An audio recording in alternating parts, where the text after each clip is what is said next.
तो चलकर आकर जैसे आहार करके आए, दर्शन करके आए, शुद्धि जा करके आए, शरीर शुद्धि करके आए, आकर के जब बैठते हैं तो वो प्रतिक्रमण करते हैं इरियापत। कौन सा प्रतिक्रमण?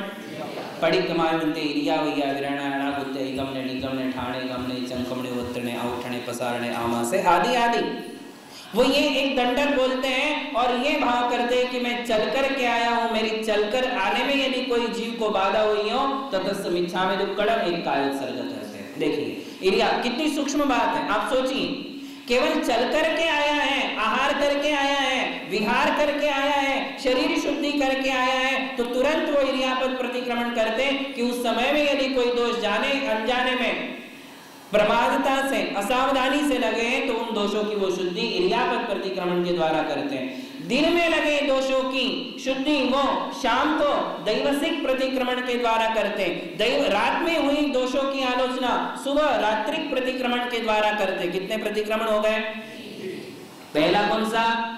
इरियापत, दूसरा है दैवसिक, तीसरा है रात्रिक। दिन में यदि सूर्योदय के बाद सूर्यास्त तक यदि मेरे द्वारा किसी प्रकार के दोष हुए हैं तो वो मेरे दोष मिथ्या हो, इस प्रकार की आलोचना प्रतिक्रमण वो दैवसिक प्रतिक्रमण में। सनसेट के बाद सनराइज होने तक दूसरे दिन तक यदि रात में किसी प्रकार के दोष हुए हो तो उन दोषों की आलोचना वो कब करते? सुबह। उसे कौन सा प्रतिक्रमण कहते हैं? रात्रिक प्रतिक्रमण। दैवसिक, रात्रिक, इसके बाद करते 15 दिन की आलोचना, फिर 15 दिन की, कि 15 दिन में यदि मेरे द्वारा कोई बड़ा छोटा अपराध हुआ हो, जाने अनजाने में हुआ हो, तो उसे पाक्षिक प्रतिक्रमण कहते हैं। कौन सा? पाक्षिक प्रतिक्रमण करते हैं। फिर 4 महीने में एक प्रतिक्रमण करते, उसे चातुर्मासिक प्रतिक्रमण कहते हैं। और फिर 1 साल में एक बार करते, उसे वार्षिक प्रतिक्रमण कहते हैं। कितने हो गए? इरियापत, दैवसिक, रात्रिक, पाक्षिक, चातुर्मासिक और वार्षिक प्रतिक्रमण। एक प्रतिक्रमण के करते हैं जीवन के अंत में जब वे संलेखना लेते हैं। कब करते? और उस समय वो पूरे जीवन की आलोचना करते हैं। दीक्षा लेने के बाद आज तक जब वो समाधि मरण लेने के लिए संधारा ग्रहण करते हैं तो उस समय क्या करते हैं? दीक्षा लेने के बाद आज तक जो भी अपराध हुए हो, आप सोचिए, रोज के रोज अपराध की शुद्धि कर ली, फिर 15 दिन में कर ली, फिर 4 महीने में की, फिर साल भर में की, उसके बाद भी, और अंत में क्या करते? औत्तमार्थिक प्रतिक्रमण। इसका मतलब दीक्षा लेने के बाद आज तक कोई दोष हुए, आप सोचिए कहां उनके दोष बचने वाले हैं। यदि उनके द्वारा जाने में अनजाने में कषाय के द्वारा कोई पाप या अपराध या दोष हो भी गया है तो क्या वो अपराध बचने वाले हैं? प्रतिक्रमण और आलोचना के द्वारा उनके अपराधों की शुद्धि हो जाती है। किंतु जो गृहस्थ उनकी, आप तो आए 1 घंटे के लिए, भाई 24 घंटा तो रुके नहीं, 24 घंटे की चर्या तो देखी नहीं। 1 घंटे में आप यदि कोई दोष देख करके चले जाते हो, दिख गया और आपने वो दोष यदि दूसरों को बता दिया, तो जो पाप आपके लिए बनता है उस पाप की आलोचना प्रतिक्रमण से शुद्धि नहीं होती है। उस पाप का फल भोगना ही पड़ता है, क्योंकि वो निकाचित कर्म है, वो बिना फल दिए जाने वाला नहीं है। इसलिए कहा गया है कि श्रावकों ने कभी किसी साधु में भेदभाव नहीं करना, साधुओं को लेकर किसी प्रकार के अपने पराये का भाव नहीं करना, भक्ति में कमतरता नहीं करना, सेवा में कमतरता नहीं करना। जो भाव हम एक किसी साधु को लेकर के चलते हैं, वे भाव हर साधु के प्रति हमारे लिए लेकर के चलना चाहिए। तभी तो नमो लोहे सव्व सावणम का कुछ अर्थ निकलेगा, नहीं तो कोई फायदा है बोलने का। नमो लोहे सव्व सावणम, इसका कोई अर्थ निकलेगा जब हमारे मन में सारे साधु, किसी साधु के प्रति आपका विशेष लगाव हो सकता है, नो डाउट, कोई तकलीफ नहीं, हो सकता है उन्होंने आपके लिए कोई सन्मार्ग दिखाया हो, आपके लिए कोई अच्छी राह दी हो, आपके समस्याओं का समाधान किया हो, आपके लिए व्रत नियम दिए हो, आपके जीवन में उनके कारण परिवर्तन आया हो सकता है। तो उस साधु के प्रति आपकी विशेष भक्ति या लगाव या जुड़ाव होगा, तकलीफ नहीं, कोई तकलीफ नहीं। किंतु बाकी साधुओं के प्रति हम भक्ति को कम ना करें।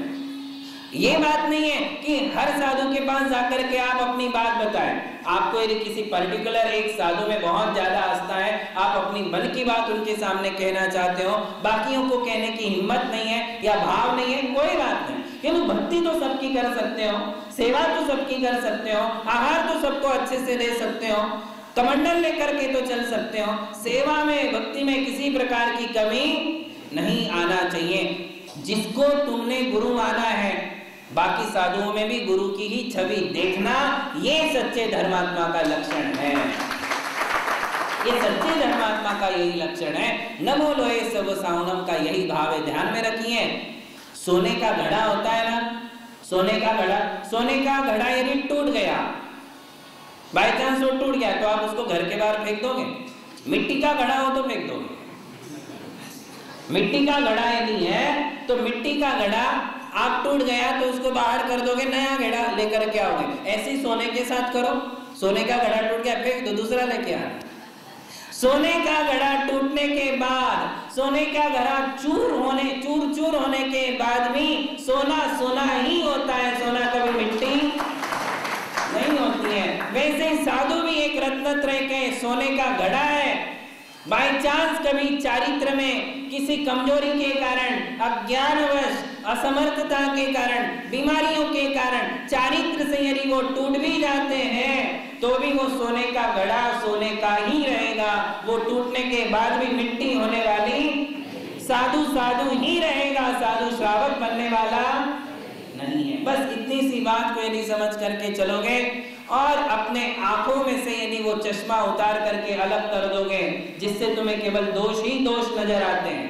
कईयों की ये आदत बन गई है। कई श्रावक ऐसे हैं कि उनको कोई दोष नजर नहीं आता। जो साधु आए खूब सेवा करो, खूब आहार दो, खूब उनकी वैयावृत्ति करो। कईयों को बीन निकालने की आदत है कि इसमें क्या कमी है, ये अच्छे हैं कि नहीं है, इनकी चर्या ठीक है कि नहीं है। अरे तो क्या तुमने कोई उनका ठेका लिया हुआ है, टेंडर लिया हुआ है कि साधुओं की चर्या अच्छी है कि नहीं है, वो सामायिक करते कि नहीं, प्रतिक्रमण करते कि नहीं। कई श्रावकों की ये आदत है, आहार देंगे, आहार अच्छे से लेंगे, आहार दे करके जाएंगे और फिर घर में बात बनाएंगे कि अरे ऐसा कैसा लेते हैं, ऐसा कैसा लेते हैं, इतना कैसे लेते हैं, इतना क्यों बनाते हैं। तो क्या साधुओं ने आपके लिए कोई डिमांड की थी कि अच्छे से बनाना, बहुत बनाना, गरम गरम बनाना? यदि गृहस्थ बना करके रखता है और आहार में यदि उनके नियमों में वो बैठता है तो वो ले रहे हैं, तुम घर जाकर के उनकी बात बना रहे हो, इससे फायदा क्या है? यहाँ आकर के कई लोग दो दो चेहरे लेकर के आते हैं। यहाँ तो एकदम सज्जन का चेहरा लेकर के आते हैं, ऐसे दिखते मानो इनसे बड़ा कोई भक्त है ही नहीं। और घर जाएंगे, समाज में जाएंगे, किटी पार्टी में जाएंगे, फ्रेंड्स लोग आएंगे, रिश्तेदार आएंगे तो उनके साथ तुरंत बात बनाना शुरू। अच्छाई तुम्हारे मुंह से नहीं निकलती है, बुराइयां मुंह से निकलने लग जाती हैं कि मुझे तो ये महाराज का ये चीज पसंद नहीं है, ये ठीक बोले नहीं, ये तो अच्छी बात नहीं है। इस टाइप से बातें करना शुरू कर देते हैं। इससे क्या फायदा होने वाला है? कोई फायदा होगा? ये यहाँ जो तुमने सज्जनता दिखाई थी, भक्ति की थी, वो भी गई, और वहां जो तुमने इतनी चर्चाएं की वो पाप भी तुमने परमानेंट बांध लिया। जो लोग ऐसी चर्चाएं करते हैं, जो दूसरा चेहरा बना करके चलते हैं, सामने कुछ है बाहर कुछ है, यहाँ से बाहर निकलने की चेहरा बदल जाता है, यहाँ से बाहर निकलने की वाणी में परिवर्तन आ जाता है। महाराज के सामने तो 17 बार हाथ जोड़ते, चरण स्पर्श करते, चंदन लगाते, और बाहर जाने के बाद उसी महाराज के विषय में अनर्गल बातें स्टार्ट कर देते हैं कि ऐसा क्यों किया, ऐसा क्यों बोला, ऐसा क्यों उन्होंने आहार में खाया। अरे रे रे रे, ऐसी चर्चाएं करते हैं कि कह नहीं सकते हैं। ऐसे लोगों का भविष्य अंधकारमय है। कैसा है? भविष्य में अंधेरा ही अंधेरा है, भविष्य में कांटे ही कांटे हैं। साधु संतों के विषय में अपनी जीभ को बहुत सोच समझ के हिलाना, चाहे भगवान की बात हो, मंदिरों की बात हो, साधु संतों की बात हो, इनके विषय में अपने लिए बिल्कुल सोच समझ करके बोलना चाहिए। बोल सकते हो तो अच्छा बोलो, नहीं पड़ता है तो चले जाओ, अपना रास्ता नापो, दोबारा मत आओ। किंतु यदि तुम सोच सकते हो तो अच्छा सोचो, बोल सकते हो तो अच्छा बोलो, भक्ति कर सकते हो तो भक्ति करो। किंतु किसी प्रकार की बातें हमारे लिए बनाना उचित नहीं है। हमारे सामने सैकड़ों एग्जाम्पल पुराणों के हैं कि किसने कैसा फल पाया, किसके लिए कैसा क्या हुआ। सीता ने एक मुनि और आरिका के बारे में अपवाद लगा दिया, उसके लिए भी वो अपवाद लगा। इसलिए परिस्थिति को जब तक समझ नहीं लेते हो तत्वार्थ सूत्र में कहा है कि विद्यमान दोष हो या अविद्यमान दोष हो, दो प्रकार के दोष हैं। एक है कि जो विद्यमान है कि उनमें दोष है, तो तत्वार्थ सूत्र में कहा है कि किसी साधु संत में दोष है होने के बाद भी दोष को नहीं बोलना। फिर जब दोष है ही नहीं तो फिर कैसे बोला जा सकता है? जो लोग ऐसा करते हैं उनके लिए नीच गोत्र का बंध होता है। कौन सा? ध्यान रखना, साधु संतों के विषय में यदि तुम निंदा करोगे, विकथा करोगे, तुम्हारे बेटे तुम्हारी बहुएं तुम्हारा कभी साथ नहीं देगी, वो भी तुम्हारे लिए ऐसी ही बातें करेगी, वो भी तुम्हारे पास चार लोगों के पास जाकर तुम्हारे बारे में ऐसी बातें करने लग जाएगी, फैलाने लग जाएगी, वो तुम्हारे अगेंस्ट हो जाएगी। ये फल है, जैसा हम करेंगे वैसा ही हमारे लिए भरना पड़ेगा। और नीच गोत्र का बंध किसे कहते हैं? यदि हम धर्मात्माओं की, त्यागियों की, व्रतियों की निंदा करते हैं तो नीच गोत्र का बंध होता है। और नीच गोत्र का अर्थ है कि नेक्स्ट जन्म में तुम्हारे लिए पुनः जैन धर्म मिलने वाला नहीं है, क्योंकि तुमने जैन धर्म और जैन धर्म के धर्मात्माओं की निंदा की है, उनके बारे में गलत बोला है, तुमने नीच गोत्र का बंध किया है। अब तुम्हारे लिए जैन धर्म मिलना बहुत मुश्किल है, ऐसे साधु संत फिर मिलना तुम्हारे लिए बहुत मुश्किल है। इसलिए ये बात समझते हुए चलिए, ते संतो असंतो वा। क्या कहा? ते संतो असंतो वा। वो अंदर से, बाहर से तो त्यागी है ही, अंदर से वो त्यागी है या नहीं है ये हमारी पकड़ के बाहर है। हो सकता है कि वो अंदर से भी त्यागी, अंदर यानी भावों से, रत्नत्रय उनके आत्मा में हो भी सकता है, और हो सकता है केवल भेष है, अंदर से त्यागी नहीं है। बोले आपको इस पंचायती में पढ़ने की जरूरत नहीं है, इस पंचायती में पढ़ना ही नहीं कि ये साधु सच्चे हैं या झूठे हैं, अंदर से त्यागी है कि नहीं है। अरे बाहर से तो देखो, अंदर कहाँ झांक रहे हो? अंदर तो तुम खुद अपने बेटों के अंदर में झांक कर नहीं देख सकते कि तुम्हारे बेटे तुम्हारे हैं या नहीं है, तुम्हारी बहुएं तुम्हारी है या नहीं है, ये भी तुम नहीं जानते हो। ये जो अपने साथ रहते हैं जीवन भर, उन परिवार के लोगों को भी समझने में हमारी पूरी जिंदगी लग जाती है। तुम 4 महीने में क्या साधुओं को समझोगे कि अंदर से साधु है कि नहीं है? तो कहते हैं कि इस परीक्षा को नहीं करके मुट्ठी मात्र प्रदानेन गेहि दानेन शुद्धति। बाय चांस वो अंदर से साधु नहीं भी है तो भी तुम्हारा आहार दान किसी साधु को आहार दान देने के कारण तुम्हें महान पुण्य का बंध करवाता है और तुम्हारे लिए संसार के दुखों से बचाने के लिए जहाज का काम करता है। किसका काम करता है? ते संतो असंतो वा। ते साधु हो या नहीं हो, भेष से यदि साधु नजर आ रहे हैं तो हमारे लिए क्या करना चाहिए? आहार दान देना, मुट्ठी मात्र प्रदानेन। इतना सा तो आहार देना है। क्यों 17 प्रकार की बातें करते हो, क्यों किसी प्रकार की परीक्षा करते हो? हमारे लिए किसी प्रकार की बातें नहीं करना चाहिए। कोई दोष यदि दिख जाता है तो आंखें बंद कर लेना, उपगूहन करना। क्या करना?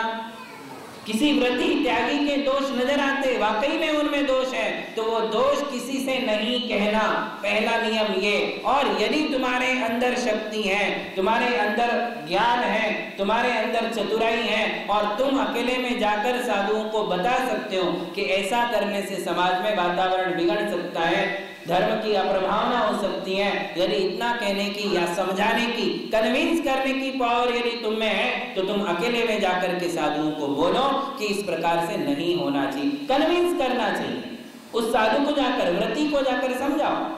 कोई यदि आदमी शराब पीता है तो 4 लोगों के बीच में ये बोलने की क्या जरूरत है? शराबी खड़े हो जाओ। शराब पीता है तो उसका वो जो पाप है, उसकी ये जो गलती है, उसको लोगों के सामने उजागर करने की जरूरत। आपके बेटे ने यदि कोई गलती की है तो क्या आप सबके सामने बताओगे?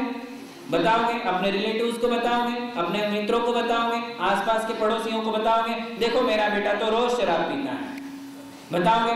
तुम क्या करोगे? चाहे कुछ कैसा भी बेटा हो, फिर भी तुम अपने बेटे की प्रशंसा ही करते हो कि नहीं मेरा बेटा बहुत अच्छा है, मेरा बेटा बहुत अच्छा है। यदि कोई लड़का व्यसन करता है तो उसके व्यसन को सुधारने का काम किसका है?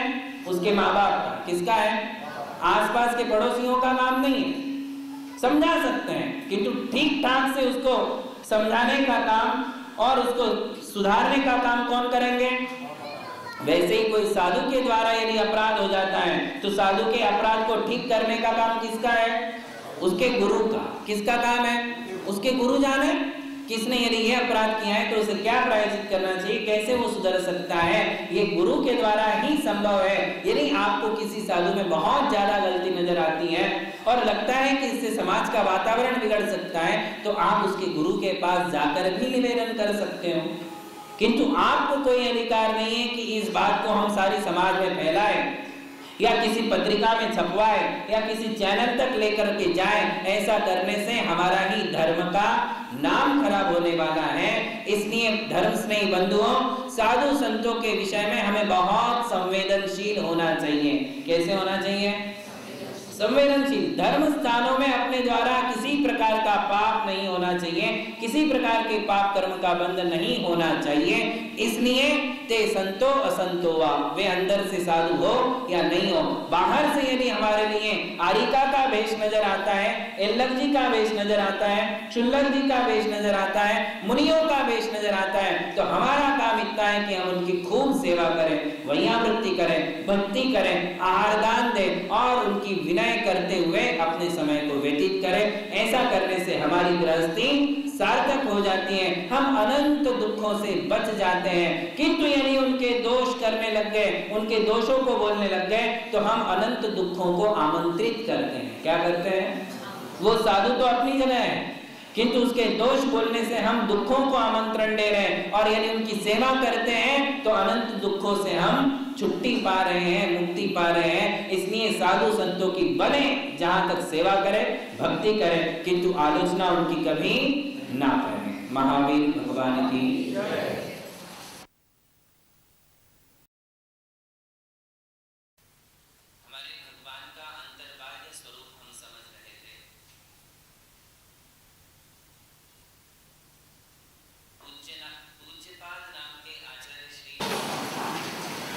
हमारे भगवान का अंतर्बाह्य स्वरूप हम समझ रहे थे।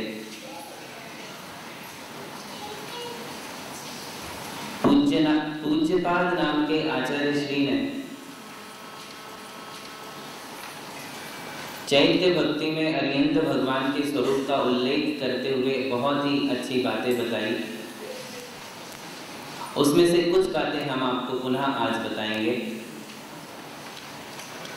उन्होंने कहा कि अताम्र नयनोत्पलम सकलकोपबन्धेर जयात् कटाक्ष शरमोक्षहीन ममिकार तोद्रेकता विषाद मदहानितः प्रहसिताय मानं सदा मुखम कथयति गते हृदय शुद्धि मात्यंतिकीम।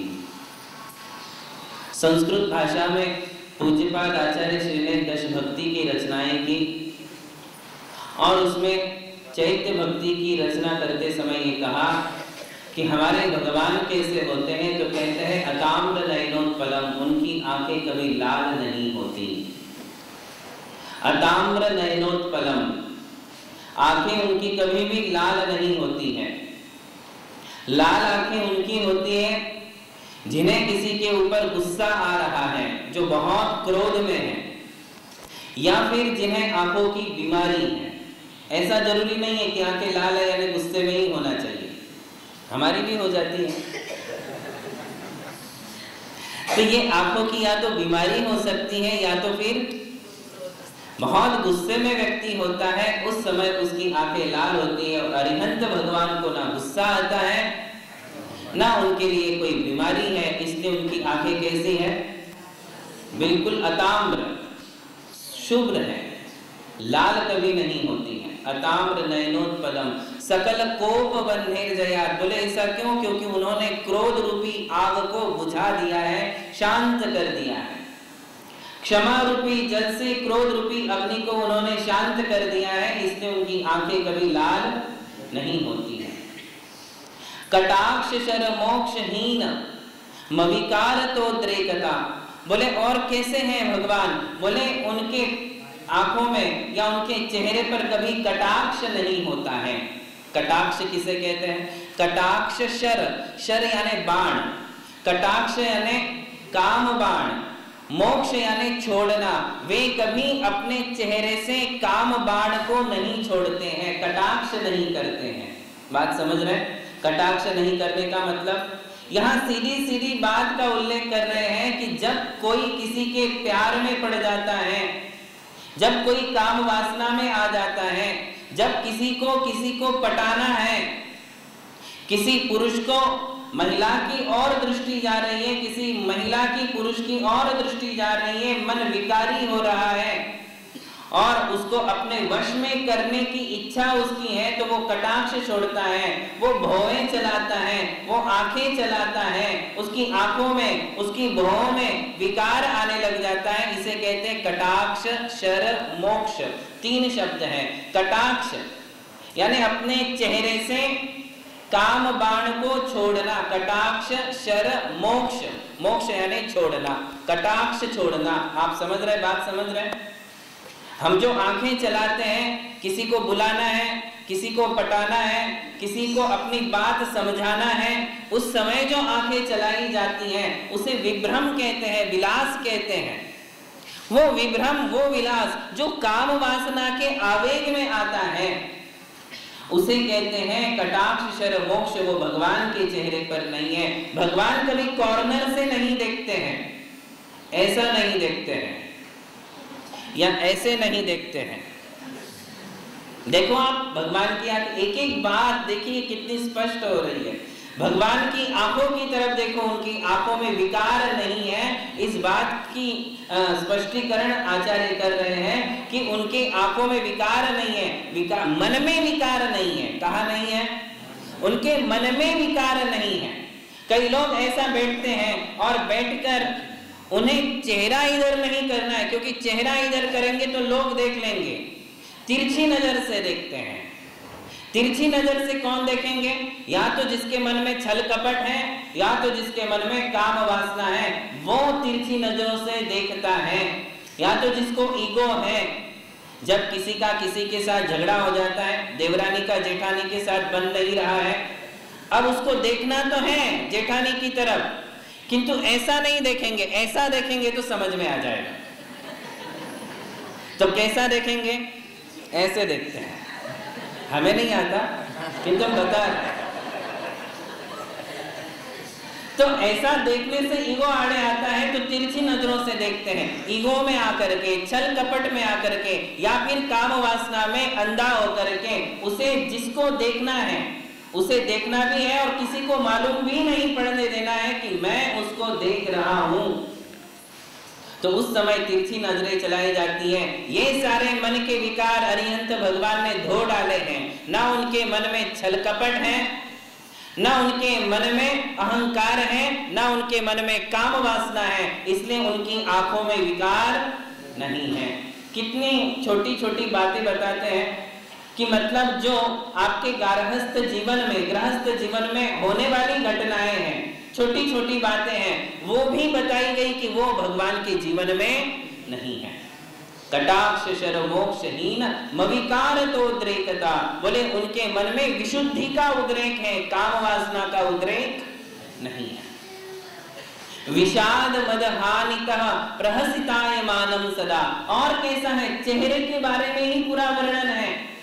बोले उनके चेहरे पर विषाद नहीं है, चिंता की लकीर नहीं है, गम नहीं है, शोक नहीं है।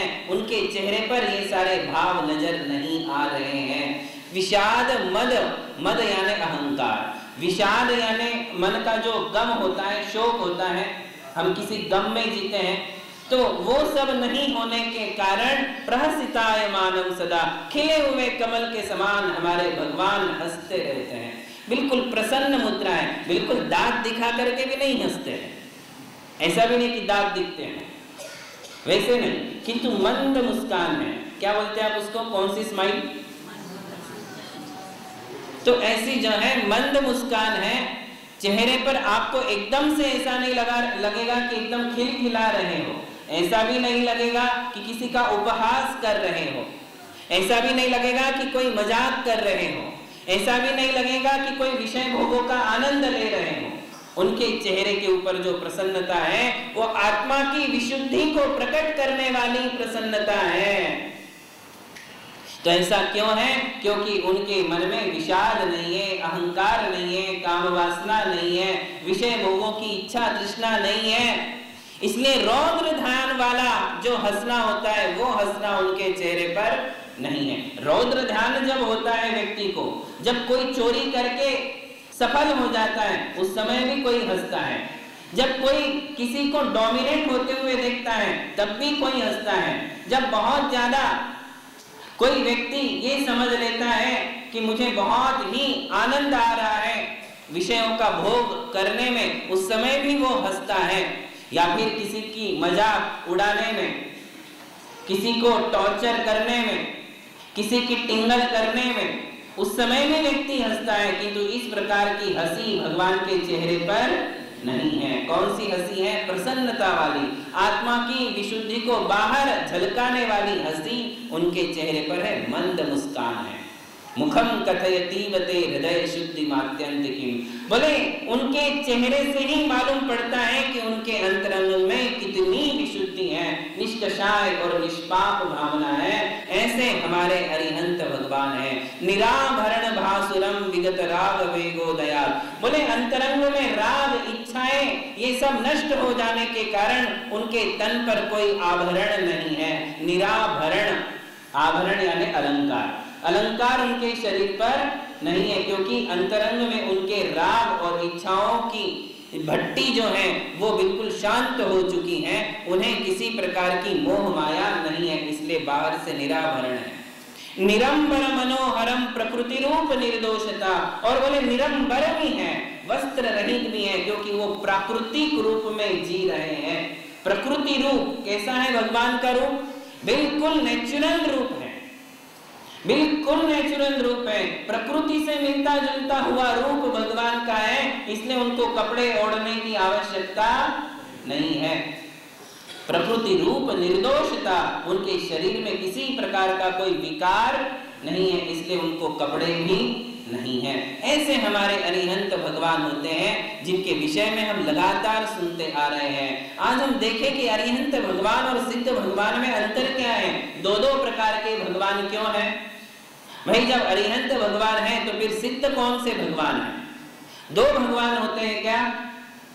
तो आचार्य कहते हैं कि हाँ, दो प्रकार के भगवान हैं, किंतु वहीं कोई ऐसा सेपरेशन नहीं हो चुका है कि जो अरिहंत है वो अलग है, जो सिद्ध है वो अलग है। अरिहंत अरिहंत ही होंगे, सिद्ध सिद्ध ही होंगे। जिसे अरिहंत बनना है वो अरिहंत बन जाए, जिसे सिद्ध बनना है वो सिद्ध बन जाए, ऐसा नहीं है। तो क्या है?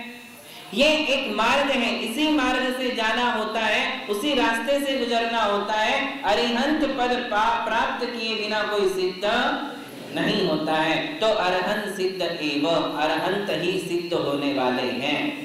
तो दोनों में अंतर क्या है? अरिहंत अवस्था पहली है और सिद्ध अवस्था अंतिम है, चरम अवस्था है। दोनों ही भगवान की अवस्था है।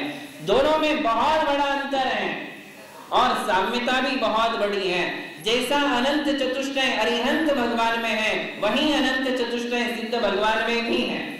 अनंत ज्ञान, अनंत दर्शन, अनंत सुख और अनंत वीर्य जैसे अरिहंत भगवान में पाए जाते हैं, वैसे सिद्ध भगवान में भी पाए जाते हैं। ऐसा नहीं है कि अरिहंतों में जितना ज्ञान है उससे थोड़ा और ज्यादा सिद्धों में है, क्योंकि सिद्ध लास्ट है, सिद्ध चरम अवस्था है। अरिहंत सिद्ध बन जाते हैं, इसका मतलब कोई प्रमोशन नहीं हुआ है, ज्ञान में कोई प्रमोशन नहीं हुआ है, उनके सुख में किसी प्रकार की वृद्धि नहीं हुई है। जितना ज्ञान, जितना दर्शन, जितना सुख और जितनी शक्ति अरिहंत भगवान में है, वही उनके लिए सिद्ध अवस्था में भी होती है। उसमें किसी प्रकार की गड़बड़ नहीं होती है, घटता भी नहीं है और बढ़ता भी नहीं है। तो फिर अंतर क्या है? बस एक बेसिक अंतर है कि इनको शरीर है और उनको शरीर नहीं है। एक सशरीरी है और एक अशरीरी है। अरिहंत भगवान को शरीर है, सिद्ध भगवान को शरीर नहीं है। बस यही सबसे मेन बेसिक अंतर है। और इसी अंतर के कारण और दूसरे अंतर पड़ जाते हैं कि शरीर होने के कारण अरिहंत भगवान विहार करते हैं, सिद्ध भगवान विहार नहीं करते।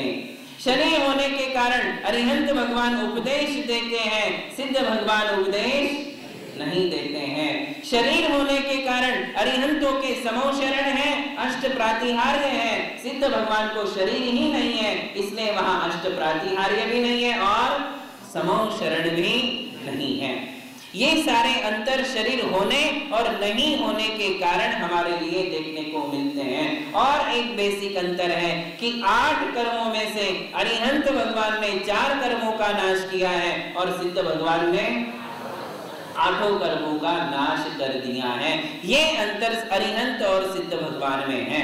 अरिहंत भगवान विहार करते हैं, अरिहंत भगवान उपदेश देते हैं, अरिहंत भगवान के समोशरण है और सिद्ध भगवान के ये सब कुछ नहीं है। अरिहंत भगवान समोशरण में विराजते हैं, सिद्ध भगवान सिद्धालय में विराजते हैं। कहाँ विराजेंगे वो?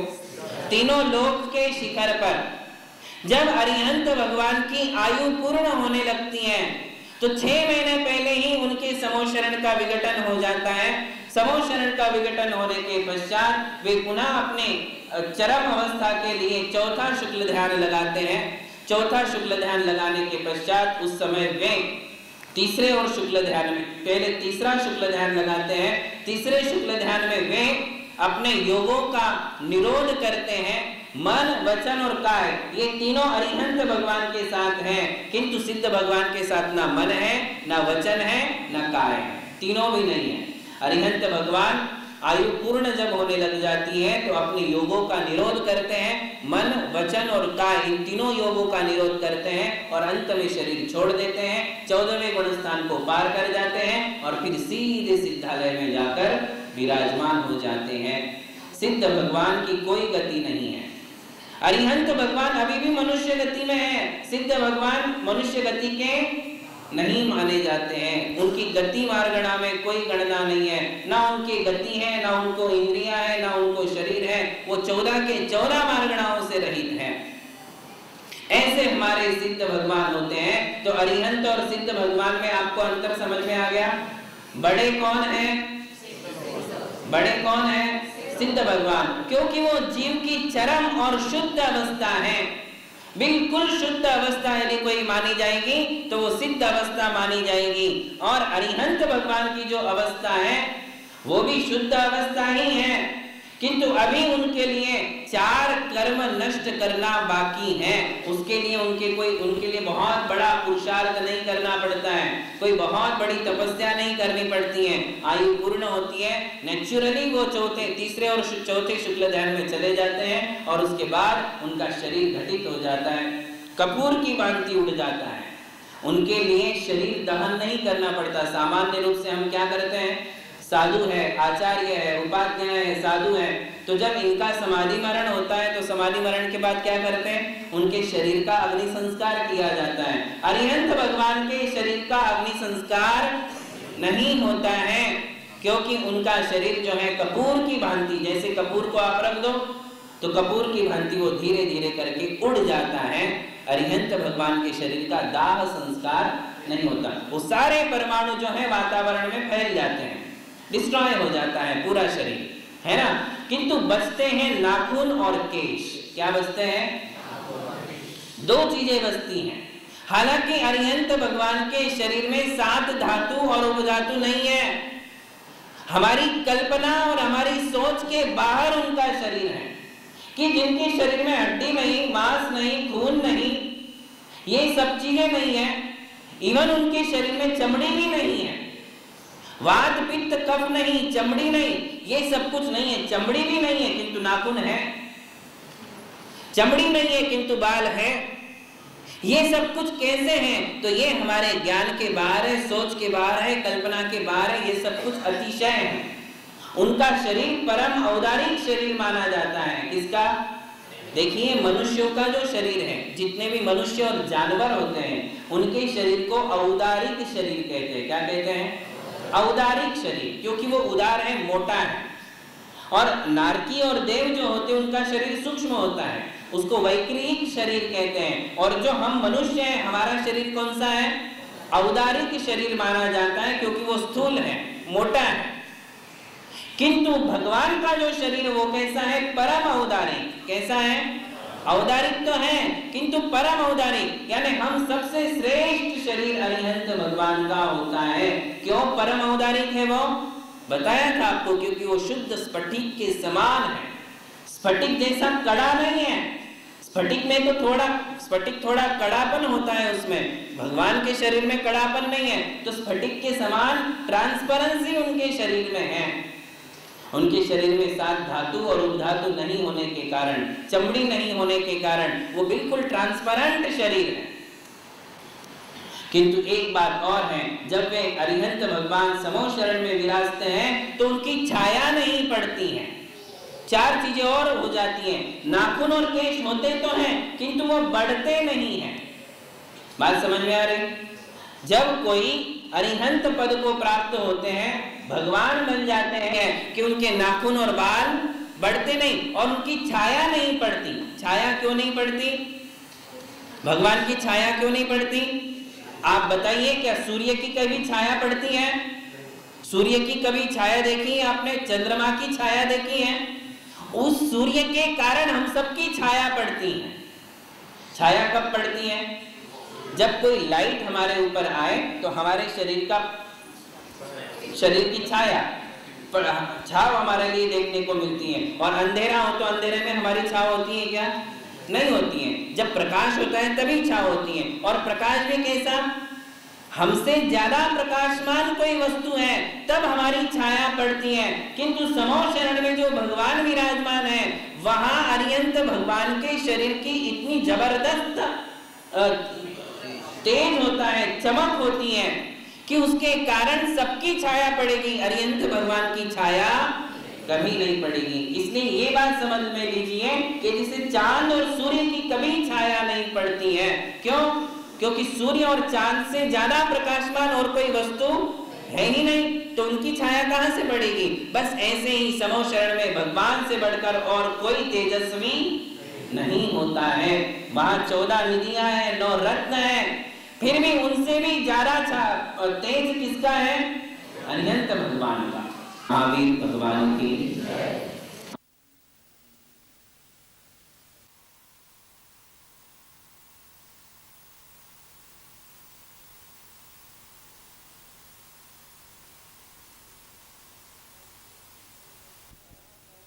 कहते हैं परम ज्योति कोटि चंद्रादित्य किरण सुज्ञान प्रकाशा। भले करोड़ों सूर्य और चंद्रमा भी इकट्ठे हो जाएंगे तो भी अरिहंत भगवान से ज्यादा तेज उनका नहीं होता है। अरिहंत भगवान के सामने उनका तेज फीका पड़ जाता है। सूर्य और चांद की रोशनी ऊपर ही रुक जाती है। समो शरण में तो भगवान की रोशनी होती है, वहां हैलोजन लगाने की जरूरत नहीं पड़ती है। अरिहंत भगवान के शरीर से ऐसी दिव्य आभा निकलती है, दिव्य तेज निकलता है कि उनके प्रकाश में सब लोग चलते हैं, देखते हैं, बैठते हैं। उनके प्रकाश में सब कुछ दिखता है और ऐसा होने के कारण उनकी छाया नहीं पड़ती। नाखून और केश है किंतु बढ़ते नहीं है। पलके हैं किंतु वो कभी पलके झपकती नहीं है। तो ऐसे हमारे अरिहंत भगवान का शरीर है। और अरिहंत और सिद्ध में हमने अंतर आज समझ लिया कि दोनों ही हमारे भगवान हैं, किंतु अरिहंत भगवान हमारे लिए उपदेश देते हैं, वे विहार करते हैं, वे समोशरण में विराजते हैं। और जब उनकी आयु पूर्ण होती है तो वे ही अरिहंत क्या बन जाते हैं? सिद्ध बन जाते हैं। जब सिद्ध बनते हैं तो 8 कर्म, बचे हुए 4 कर्म नष्ट हो जाते हैं। ये शरीर भी उड़ जाता है, नाखून और केश भी यहीं रह जाते हैं, केवल वे आत्म तत्व बचता है। वही आत्मा जो है यहाँ समोशरण से 7 राजू ऊपर जाकर के तीनों लोक के ऊपर विराज जाते हैं। सिद्ध शिला बताई थी ना आपको देव दर्शन विधि में, ऐसी सिद्ध शिला होती है। उस सिद्ध शिला पर जाकर के सिद्ध भगवान विराजमान हो जाते हैं। इस प्रकार अरिहंत और सिद्ध भगवान में बेसिक अंतर है। दोनों ही हमारे भगवान हैं, एक शरीर सहित है और एक शरीर रहित है। इसको 2 नाम हमारे शास्त्रों में मिलते हैं, सकल और निकल। क्या कहते हैं? कल शब्द का अर्थ है शरीर, सकल परमात्मा, निकल परमात्मा। तो कल यानी शरीर, स यानी शरीर सहित परमात्मा कौन है? अरिहंत भगवान। सकल परमात्मा कौन है? और निकल शरीर रहित, तो निकल परमात्मा कौन है? सिद्ध भगवान। ये दोनों परमात्मा हैं, ये भगवान हैं, ये परम ज्योति हैं, देवादिदेव हैं, अरहंत हैं, सर्वज्ञ है, वीतराग है और विमल है, विराग है, निर्मल है। कितने नाम हैं?